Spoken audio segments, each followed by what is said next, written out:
Hi, and welcome along to AFTV News Daily, our early edition. I hope you guys are all doing well this morning, especially considering the circumstances. Actually, I got one of those letters today. I don't know if you've had these letters that have come through from the UK government. Normally, when I get one of those letters, I'm like, oh my God, it's tax, right?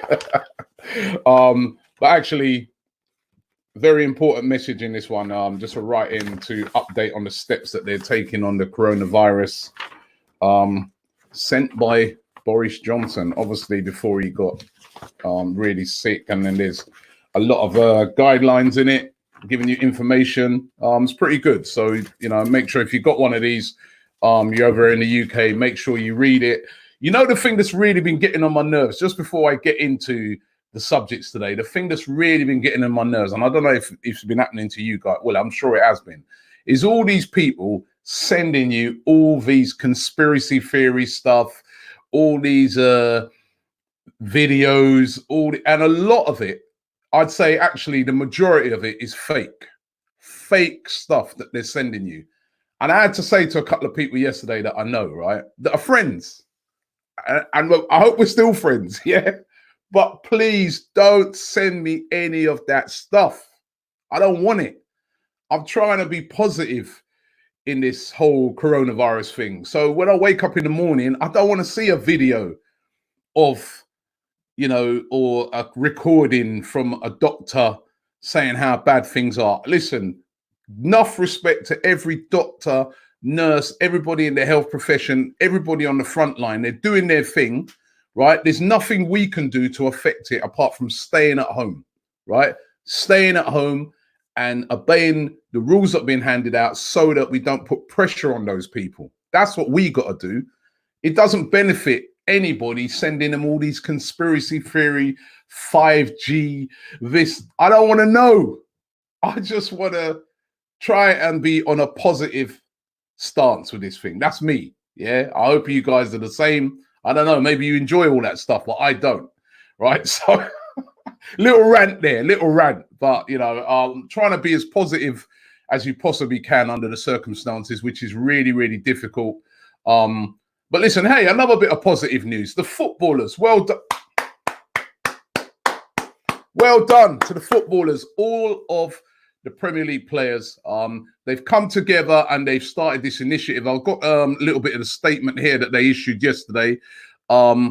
Players from the Premier League have launched the hashtag Players Together campaign to help the National Health Service with its COVID-19 treatment.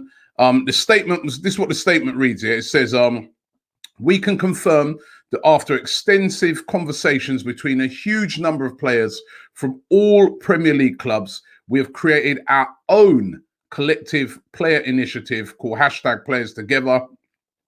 We partnered with NHS Charities Together, NHSCT, in order to assist them in generating and distributing funds quickly and efficiently to where they are needed most. So I hope that ends all of the arguments and complaints about players should take a 30% pay cut, etc., etc. The players, well done to you. They are now going to be donating significant amounts.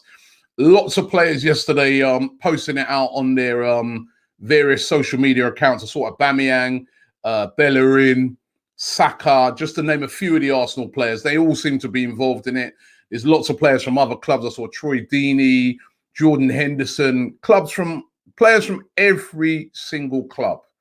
And we got to applaud them for this. You know what summed it up for me yesterday when I was doing the show with Graham? And if you didn't catch that show, make sure you catch that. It was a brilliant show that we had last night. But when I was doing the show with Graham yesterday, there was a guy that did a comment. And I thought to myself, what a brilliant comment from this guy, right? And he basically, what the guy was saying is that when you give, you shouldn't be forced to give money. If you give from your heart, yeah, when you give from your heart, it means something. And all this forcing players and trying to say to them, oh, you got to give 30% and stuff like that. Nah, what we needed is what they've done today.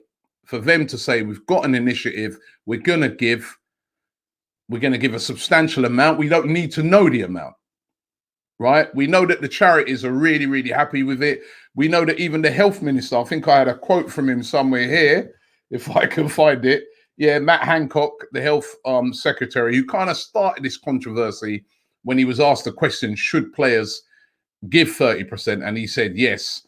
But Matt Hancock said he warmly welcomed the big-hearted decision. So well done to the players. It's taken a bit of time, but well done to the players. And I think, you know, it's fantastic what they've done there. Brilliant, brilliant initiative. And, you know, fantastic, really fantastic. And just before I get into some of the transfer news that's out today, I want to say thank you there to Biro. He says, condolences for your father's death. Robbie, my thoughts go out to you and your family. Thank you for entertaining us during this horrible time. Stay safe. Biros, thank you very, very much, mate. Trust me. You know what? It helps me as well when I'm doing these shows right now. I'm really enjoying talking to you guys, seeing what you guys are up to, getting your great comments on what's going on at the moment in the world of football. So thank you guys. Trust me, it's been absolutely brilliant. Now, there's a lot of sort of transfer news sort of going around at the moment as regarding Arsenal. And it's quite interesting because a lot of it seems to be Arsenal being linked to players that are flopped basically at their clubs. Basically, that's what it is. Some players that have flopped.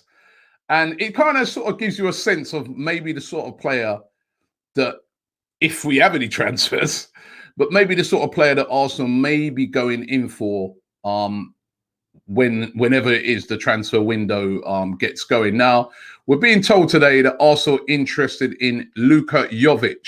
Now, of course, we've been linked with him before. We were linked with him actually even before he went to Real Madrid. He went to Real Madrid, signed for Madrid for just under £53 million. It was a massive signing when they signed him from Frankfurt. 22, still Serbian international, came with a big reputation, has been banging in goals for fun over there in the Bundesliga. However, it's been a total disaster for him at Real Madrid. Only 2 goals so far this season in 24 appearances. That is absolutely horrific for Luka Jovic. And it looks like, you know, Real Madrid will be willing to offload him. You know, obviously they won't be able to get nowhere near, you know, that money that they pay for him. They're going to have to take a massive loss on him. Price for him, who knows, probably about 30 million. I can't see any team paying any more than that for Jovic, but Arsenal said to be really, really interested in Jovic. Could Arteta move in for him? Arteta said to be an admirer of Jovic, and could he be an alternative to an Aubameyang if Aubameyang left? Now, again, for me, he's not even nowhere near as good as Aubameyang, but he is a young player. And sometimes you have players that go to places, flop, and then they get picked up by another team and they can be a revelation. That other team can suit how they play and they can completely turn the player around. Let me give you one of the greatest examples of all time of players. Well, I'll give you two great examples of players that went elsewhere and flopped, then came to Arsenal and were absolutely brilliant. Thierry Henry flopped, right? We bought him. Look what we turned him into. Dennis Bergkamp as well. Very unhappy time as well in Italy. Flopped. Came to Arsenal.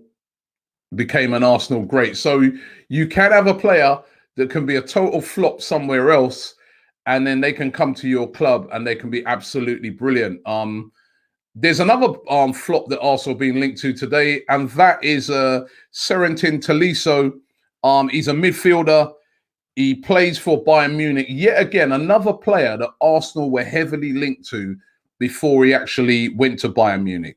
He's 25 now. He's actually a World Cup winner because he was in the World Cup squad for France when they won the World Cup last. A very, very good player. Technically brilliant player. Would be a great addition to Arsenal, I think. But again, another guy that has gone to Bayern Munich. It hasn't worked out for him.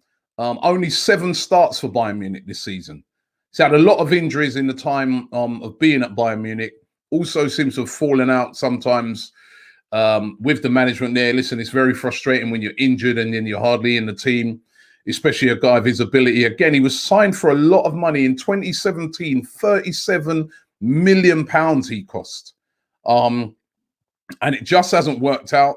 Said to be available for around about 20 to 25 million pounds. Now, remember that this guy, as I said, technically brilliant midfielder. The injuries would be a worry. Of course, we don't want to be bringing in more injured players. That's obvious. But he could be quite a cheap alternative to some of the more expensive targets out there. And again, a guy that could come in and, you know, the refreshness or the freshness of coming to somewhere new could completely turn him around. So it's very interesting that Arsenal linked to those 2 players today. And there's some other players, you know, I mean, Coutinho, who we're getting linked to. Again, another player that's gone elsewhere and has flopped. But what do you guys think? Do you think that any of those 2 guys would be worth, you know, bringing in? I mean, I've got this comment here. Whoops, sorry. I missed that one. Tolisso is average. That is from one fan there. So he doesn't really rate him. But as I said, you know, he had a very, very good reputation before he went to Bayern Munich. So, you know, who knows? Here's another comment here. This is Jared McCormack. He says, watching old clips on YouTube of our games from a few years ago, a lot of goals coming from assists from Kieran Gibbs. Would he fit at Arsenal? Well, that boat has sailed. Kieran Gibbs now at West Brom. He must be quite gutted as well because, you know, he could have been on the verge of coming up. Hopefully, I bet he's praying that the season gets completed because West Brom have been having a great season and he could be back in the Premier League. Here's a great comment here. This one's from Junior. He says, Kevin De Bruyne flopped at Chelsea. Now best midfielder in the Premier League at City. Salah flopped at Chelsea. Now Liverpool's most key player in the best team in the world. Can you argue with that? That is fantastic, mate. You are spot on there. 2 players that were deemed as flop. De Bruyne, sold by Mourinho, and Salah. He got rid of both of those. Said to be not good enough. And then these guys turned out to be 2 of the best players, you know, around. So Neymar says, Robbie, what do you think of Sami Nasri? Well, we want to keep the show clean. Let's just put it that way. I used to love Nasri. You know what? Nasri was one of my favorite players when he was at Arsenal, man. And I felt really let down the manner in which he left Arsenal. You know, I think, you know, and even though, yes, he went on to win the league at City, but he was never really that main guy that he was when he was at Arsenal. But then sometimes you look back on it and you say, whose fault was it? Is it, do you blame the player or do you blame us as a club for not being, say, strong enough to hold on to these guys, not showing enough ambition, you know? So, yeah, you have to wonder about that. Let's get this one here. Khalid, he says, he's messaging from Facebook. He says, wouldn't be buying a striker. It would halt the progress of our youngsters, Martinelli, Pepe, Saka, and Nketiah. That is true. You know, if you go and get a striker, that's going to then still push back Martinelli, push back Nketiah. But they are very, very young players, those 2. Are they going to be ready for week in, week out? That's going to be the question. Lucas says, what do you think of Guendouzi? Should we sell him for like 40 to 50 million? Should we loan him out? I really see potential in him. I think he can be the new Vieira. Ooh, slow down, man. Vieira.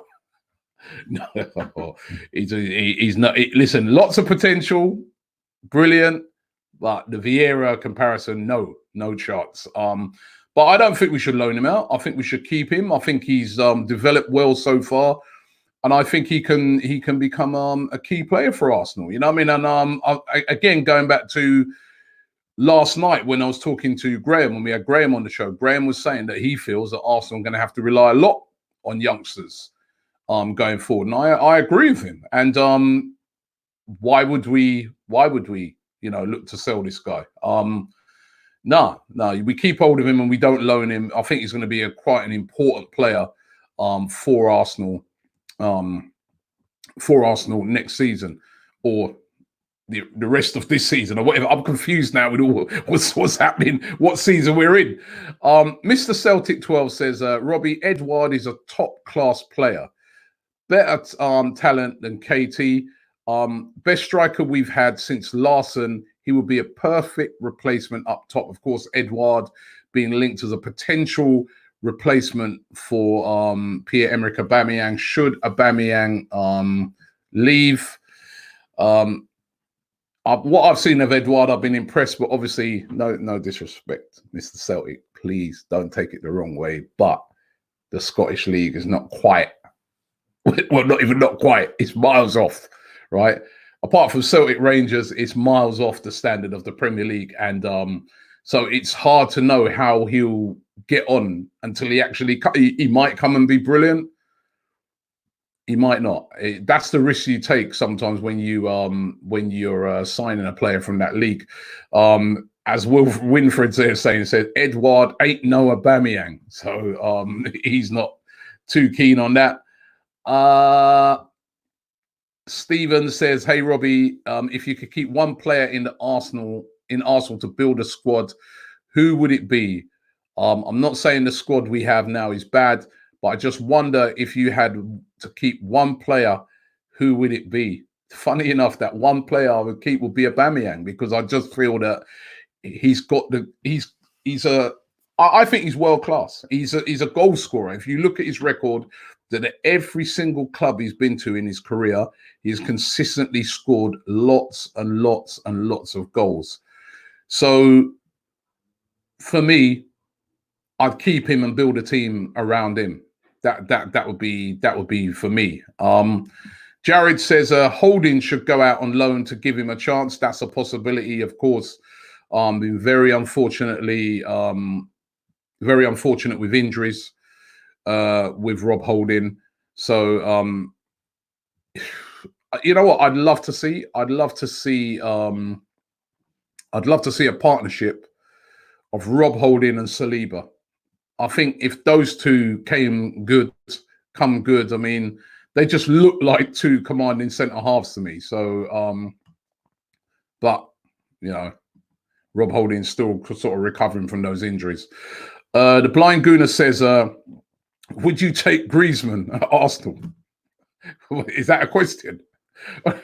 I'd go there to Barcelona. I'd drive and go and pick him up. What do you mean if we take? Of course we take Griezmann at Arsenal. Yeah, I mean he's better than what we got. He'd be a brilliant player to have. However, the sort of money that he would cost, I think there's no point in even contemplating that. We just wouldn't be able to afford that sort of money right now, especially with what is going on. So I don't think there's any chance of that. Ashley says, I'm a United fan, but a big fan of what you have done for fan channels. My question is, would you trade the entire Arsenal squad for the United squad? No, I wouldn't. We've played you twice this season, drew at your place in a game that I felt we should have won that game, and we beat you at our place. That means at the moment, this season, even though I know you're higher than us in the league, but this season, I think our squad is better. It's just we got off to such a terrible start. So, no. You've got a good squad. You know what the funny thing is about it, right? Man United have a very, very good squad, a very underachieving. When you look at some of the players they've got, but I also think that Arsenal have a good squad that's underachieving as well. Both squads need additions. Both squads need things add into it. I think there's elements of Manchester United squad that's better than Arsenal. Defensively, it's a much better squad. But I think sort of midfield attacking wise, I prefer Arsenal. All right, the Bruno Fernandes thing. I don't know. If Bruno Fernandes and a fit up Pogba then you'd have to say United squad is better. But there's not a lot in it. There's not a lot in it. Nirma says Aubameyang or Aguero. Aubameyang. Listen, Aguero's a legend, right? Aguero is a legend. He's brilliant. He's one of these footballers, right? Like, I remember, was it last season or season before? I was there at Man City when they beat us, and he was just terrorizing us. And I just sort of look and admire and say, this guy's brilliant, man. He's a brilliant player. But I think Aguero probably all-round strikers may be better, but I just love Aubameyang as a finisher. He's just a straight-up clinical finisher, and I think he's up there. Carfif says, Robbie, do you think Saliba will be a regular starter in the team once he comes in? I think he's going to have to earn his place. He's a young player. He's going to have to learn, all about the Premier League, which we all know that the Premier League is a different type of league to the French league and other leagues. So he's going to have to learn about the physicality of that. I think once he's done that, yes, we want this guy to be a regular, but I think people need to take their time with Saliba. He's not going to guy who's going to come in and straight away be the solution. We're going to have to give him time to build, time to work his way in. You've seen big expensive signings like Nicolas Pepe, come from France, and it's been a bit of a culture shock for him. He's having to ease. You're starting to see the better of him now. You've even seen players that play in the Premier League that go to big clubs. Like, you could look at someone like a Harry Maguire, so highly rated as a centre back. He's found it difficult in his first season at United. I think he's starting to settle down now, but he's not been able to come in straight away and just be that commander. So he's going to be, take a bit of time for Saliba. He's not just going to come in and be that player that we want him to be. And we're going to have to give him time. And to learn as a centre-back, unfortunately, you're going to have to make a few mistakes along the way. You're not just going to become Virgil van Dijk overnight. So we're going to have to be patient. Let's get a couple more before we finish the show. Neil says, get Ozil out as soon as possible. We need Coutinho, Xhaka, our Partey in, Bellerin, our Semedo in. Okay, so he's looking to keep. It's interesting how many people now are saying, keep Xhaka. Fizz113 says, could you remake One Stiff as a charity single? Listen, maybe I'll consider, if it would raise money for NHS or something like that, maybe that's got to be because actually I'll have to give that some consideration. The only thing is, where do I go and record that now? No studio in my house.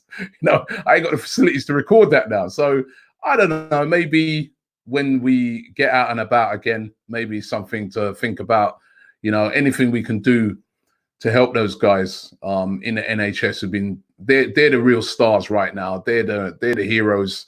And when I say heroes, remember, they are heroes. They're putting themselves on the line every time they walk out the door to go to work. I was speaking the other day to this guy I know. He's actually a Tottenham fan. And me and him, I met him actually at a Tottenham game. And me and him always bantering left, right, and centre. But he's also a London ambulance driver. And I messaged him the other day and said, "Yeah, brother, how are you getting on with this thing?" And he said, "Listen, it's tough. It's really tough. But it's our job, and we're doing it." And I think these guys are the real heroes. You know what I mean? So big up to him and to all of the staff there. They're doing such a fantastic job, and they're actually at the moment. If you used to look at this as like a war, they're our soldiers at the moment out there on the front line fighting for us on the front line, and we're just back at home, just wondering how they're getting on and hoping that they can win the war for us. It is literally like that. So well done to all of those guys. Listen, thanks for watching the show today. I hope you've enjoyed it. Please join us again tomorrow. We're here every morning. We're also back this evening with a special guest. So look out for the show this evening. And also don't forget to check out the quiz. So many of you jumped on that quiz yesterday, and you look like you guys really enjoyed it. I was going through loads of the comments, lots of wrong answers. The answers to yesterday's quiz will be revealed at 12 o'clock today when the new quiz show drops. So we'll reveal yesterday's answers, and we've got some new questions for you.